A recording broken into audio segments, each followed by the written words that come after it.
এজন্য যে নারীরা হেজাব করে তারা কোনোদিন ইফটিজিং এর শিকার হয় না। চিল্লায় বলো ঠিক কিনা?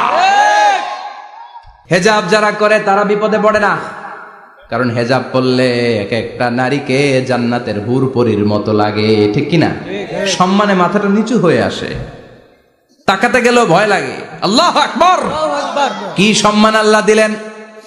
এজন্য আমার মায়েরা বোনেরা, আপনাদের সম্মান রব্বুল আলামিন হেজাবের ভেতরে রেখেছে। হেজাব হচ্ছে আপনার সিকিউরিটি।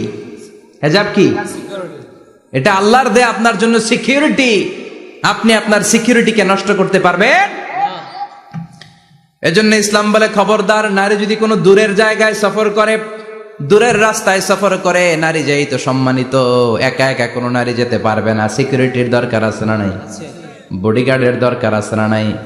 কেউ যখন বাংলার জমিন থেকে মক্কায় উমরা করতে যায়, মাহরাম পুরুষ না থাকলে তারে ভিসা দেয়। কারণ সম্মান, কি সম্মান ইসলাম আমাদেরকে দিল বুঝলামই না আমরা। আপনাদেরকে প্রোটেক্ট করার জন্য, আপনাদের সিকিউরিটি এনশিওর করার জন্য আল্লাহ তাআলা হেজাবের বিধান দিয়েছে। চিল্লায় পড়েন